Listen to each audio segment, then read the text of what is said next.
É isso aí, Coelho. A NFL é comunista. Eu gostaria de fazer um comentário já de cara antes da gente começar.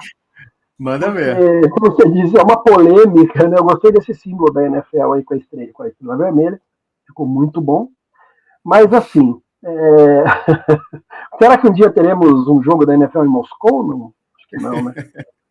Mas eu queria fazer um comentário. Olha, seria um mundo bem diferente do mundo atual. Seria.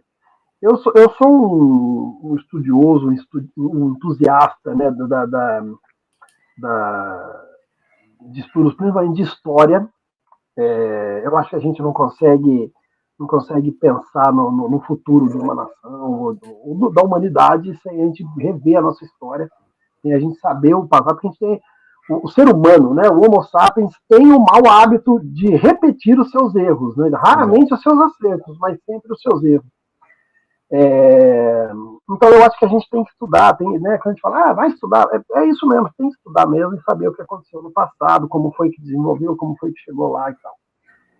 E não dá pra você estudar história sem você estudar política, né? E quando você fala em comunismo, a gente às vezes fala assim, cara, comunismo não existe no mundo e não vai existir por um fatorzinho, assim. O comunismo na sua essência, ele prega uma igualdade num nível tão alto que você não precisaria de governo para que ele acontecesse, para que o povo, assim, o máximo, né? O sonho né? A utopia do comunismo é essa, é não ter governo. Mas o homem, né, adora poder.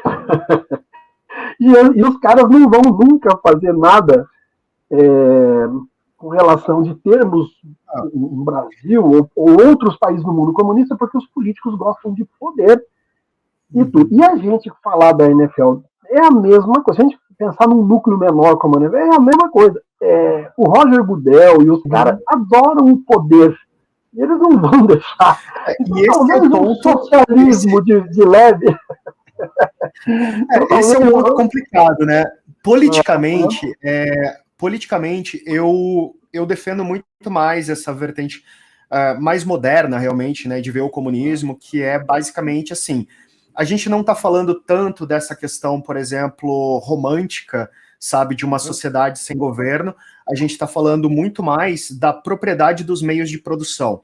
Claro. Por isso que eu sou bastante anticapitalista, independente, né, da realidade que a gente vive, e tendo a ser uma pessoa que defende e se comporta em sociedade com princípios comunistas, né?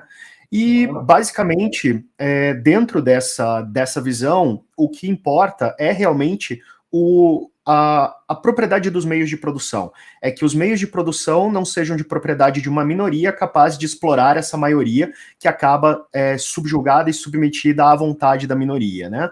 Então, basicamente, assim, se a gente analisa por um aspecto um pouco mais moderno, realmente também, do comunismo, não, a NFL não é comunista. Mas existem conceitos do comunismo que foram aplicados desde a formação porque esses conceitos eles são muito baseados em igualdade. E esse conceito da igualdade e da equidade, que são duas coisas diferentes, o que permite a NFL ser tão competitiva. A NFL é a liga esportiva mais competitiva que existe. E a gente consegue estar aqui na 6ª semana da liga, a gente ainda não sabe dizer quem é o melhor, quem é o pior, por exemplo. Por quê? Porque os times são muito iguais. Você precisa de muito tempo, de muita base, de muito dado, para você realmente conseguir elencar melhores e piores, qualidades e defeitos, sabe? Por quê? Porque de ano para ano a liga muda muito. É muito difícil você construir dinastias, é muito difícil você construir elite. Você tem todo um mecanismo formado para que os times que estão abaixo tenham a possibilidade de prosperar na próxima temporada. Você tem financeiramente uma divisão muito igualitária, não só enfim, de benefícios, de talentos, mas também da renda. Então, toda a renda da NFL ela é distribuída de maneira igual entre os times. Isso permite que um time como o Green Bay Packers, por exemplo, que está num mercado que é uma cidade que tem menos de 100 mil habitantes, consiga ter um time na mesma liga que times em Los Angeles, Nova York, por exemplo, sabe? Que são metrópoles globais. Então, a forma como a NFL ela foi construída, ela foi pensada, ela foi planejada, foi baseada na igualdade, foi baseada no bem comum, ela foi baseada num princípio comunista. Mas, radicalmente, não comunista, porque os meios de produção não estão na mão daqueles que produzem o valor dela. Se a NFL, se os jogadores fossem sócios do time, se os jogadores fossem donos dos seus times, aí a gente estaria falando de um perfeito modelo comunista. Aí sim. Então, essa é a diferença básica da NFL, por isso que existe uma brincadeira, e eu acho que a gente pode até elencar e discutir cada um dos pontos, Coelho, porque senão o pessoal vai achar que a gente é só maluco, e vamos trazer aqui alguns dados, tá? Primeira coisa. Você fala e eu comento. Salary cap. Exatamente, o salary cap. Salary cap. Todos os times podem gastar a mesma quantia em salário para os seus jogadores. Isso é um fator de equidade. Isso é um fator de igualdade que é incrível e faz com que a liga seja tão disputada. Tem muita gente que não sabe disso. Às vezes isso está vinculado aos ganhos do time também. Oi? Está vinculado aos ganhos do time também, né? Isso, também, mas assim... Está vinculado ao que eles ganham da própria liga e existe um teto para gastos, né? Salary cap é um teto de gastos, né? Exatamente. E isso que é tão importante, porque vamos comparar, por exemplo, com ligas de futebol na Europa, por exemplo. Você tem times como Real Madrid, que muitas vezes, por causa do dono do patrocínio... A La Liga até não tem tanto essa divisão, que é a Liga Espanhola. Tem duas ligas no mundo que são modelo, inclusive, para as outras ligas da Europa. A principal é a Premier League, que é hoje, na Inglaterra, que é hoje a liga mais rica do mundo e a mais vista, a mais televisionada, que o mundo inteiro mais compra para assistir os jogos. Tá? Na Espanha tem muita compra de jogos, mas é basicamente de dois times. Tá? Na Inglaterra é mais equidade mesmo. Como é que é feito na Premier League para poder dividir o dinheiro? Então eles pegam todo o bolo ganho, né, dos times, com patrocínios, com direitos televisivos, que é uma coisa bastante importante, e eles dividem em 3 partes. 50% de tudo que é arrecadado pela liga é distribuído igualmente entre os 20 times. Pode ser o Manchester City campeão, pode ser o rebaixado lá, o Everton ou o Nottingham Forest. É dividido igualmente. 50% de tudo é dividido igualmente entre os times. Da outra metade é de novo dividido em 2. Então, 25% de tudo é de acordo com a posição do time na tabela. Então, aí o campeão ganha um pouquinho mais. Mas veja, é 1/4 só do arrecadado que é dividido proporcionalmente. O campeão ganha tanto, o vice um pouquinho menos, vai indo, até que o último ganha uma fatia menor. Mas esse é o modelo mais... Mas esse é o modelo mais moderno também, né? A NFL... Pois é, a NFL é dividido 100% integralmente, igualmente, entre todos os times, desde o começo. É que a NFL, ela usa o lance do privilégio do campeão e do último colocado, como não tem rebaixamento, ela aplica isso no draft, né? No draft. Não, e ainda invertido. Invertido com ele. Exatamente. Pois invertido. Então, assim, o princípio de comunismo, realmente, de equidade, ele é levado a algo fora do comum. Mais do que a liga de futebol, que é a mais... Muito mais. Se você for para pensar... Igual a única coisa que... o pior time é o que recebe o maior prêmio, que não é dinheiro, mas é o maior talento do ano posterior.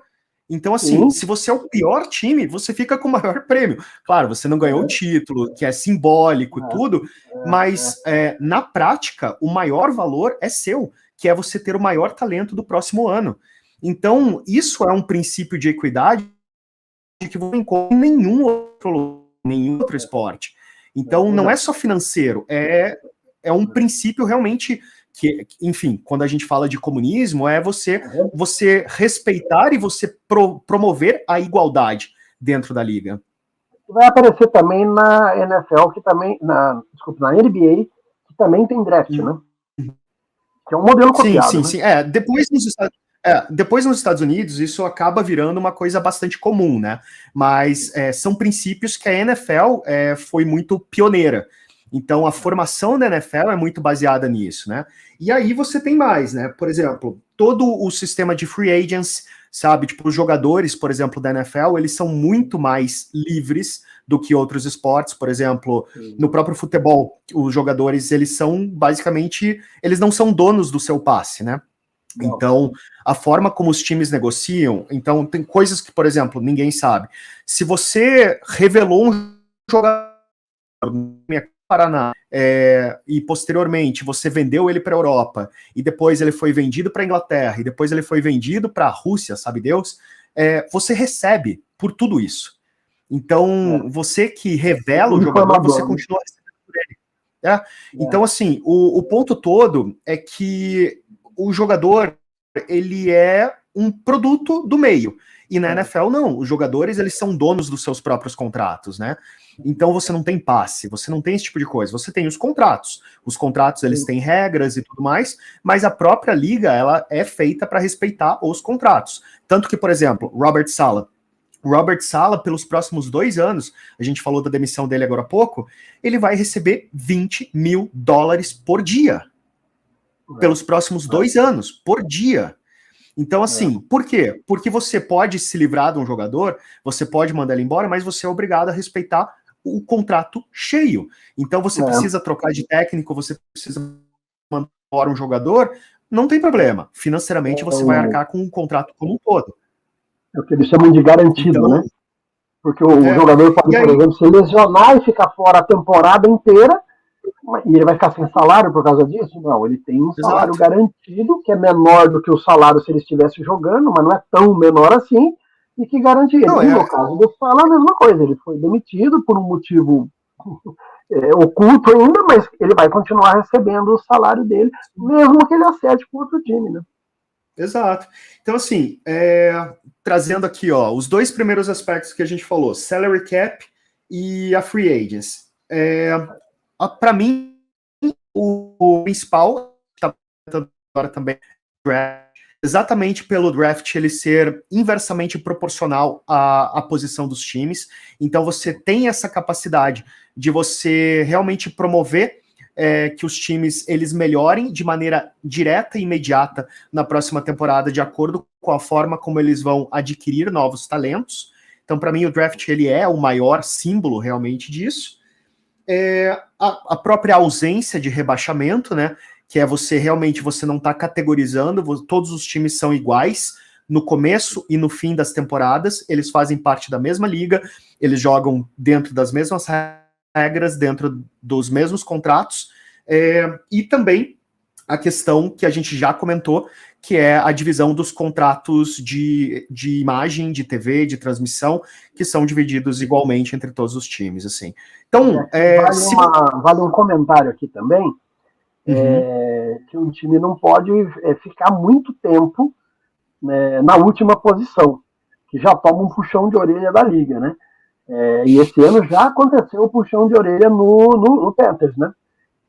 O Carolina Panthers, os donos já fizeram uma reunião com a liga esse ano, já houve essa reunião, ou eles melhoram aquilo ali, ou eles começam a... Isso já aconteceu algumas vezes, inclusive o próprio Carolina Panthers, da vez passada, antes do David Tepper comprar, ele comprou exatamente porque o antigo dono, que agora fugiu o nome, tinha sido acusado de assédio sexual, e aí tinha e-mails racistas e outras coisas, e aí a comitiva dos owners se reuniu e votou pela exclusão dele, e aí ele é obrigado a vender o time, né? Então, o David Tepper já entrou nessa condição, e agora, por incompetência, por falta de capacidade de gestão, não consegue montar uma equipe que realmente seja competente, e ele está sendo, mais uma vez, está sendo colocado na mira ali, que eventualmente, se o Carolina Panthers não conseguir dar a volta por cima, ele pode ser realmente forçado a vender o time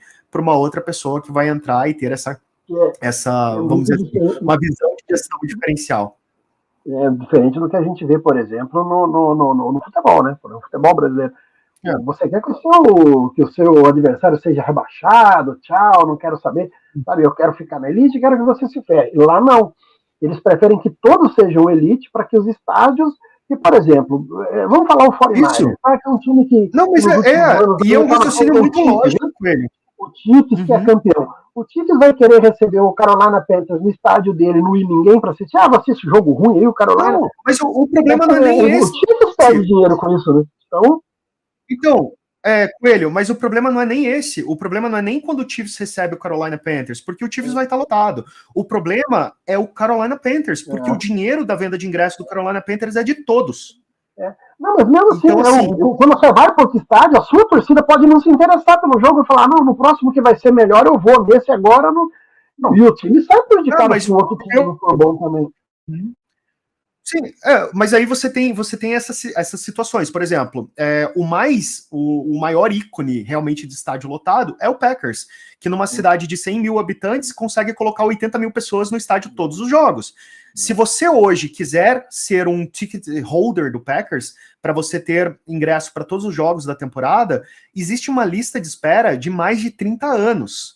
Então, assim, óbvio que todos os jogos do Packers serão lotados sempre, mas óbvio que também o time tem um compromisso, ele é competitivo, é o time mais competitivo a longo prazo aí dentro da NFL. São time mas é um ótimo exemplo. Da mesma forma que o Jaguars foi alguns anos atrás, que o Browns foi alguns anos atrás. Você chega a comprar ingressos por $40. Está caminhando, né? Não, exato. E você compra ingresso por $40. Porque não, holders, eles não vendem o título deles, mas eles vendem os ingressos unitários a um preço muito baixo. E aí a liga não consegue vender seus ingressos, porque quem já tem ingresso garantido revende num preço muito baixo. E aí, qual que é o grande problema? Você tem estádios vazios, você tem desvalorização dos ingressos, você tem baixa audiência dos jogos desses times, ou seja, é um problema econômico para a liga você ter times ruins. E aí você tem essa alternativa de você mudar o dono do time para mudar realmente um perfil de gestão. Mas você vê o que é, a que nível chega a equidade, né? Eles querem todos bem. Exato. E exatamente porque você sabe que todos ganham de tudo. E aí você precisa garantir que a audiência daquele jogo vai render para você, que os ingressos daquele jogo vão render para você, que vender camisa daquele time vai render para você, entendeu? Então, assim, todos os times ganham de tudo, então todos os times estão preocupados com todos os outros times serem competitivos. E como os uniformes são todos fabricados por uma empresa só, né? A Nike fabrica para todo mundo, a Nike não quer vender de um time só, ela prefere vender de todos, né? E como exatamente. Ela é patrocinadora da liga, esse dinheiro retorna para a liga, numa parte, a liga é interessante que se venda umas 32. Não tem jeito, você tem que fazer com que a liga seja inteira competitiva. Claro. Essa é a realidade. E é por isso que a NFL funciona. Então, nas próximas eleições, por exemplo, ouça mais os políticos que falam sobre comunismo, porque talvez essa seja uma maneira de fazer a sociedade funcionar.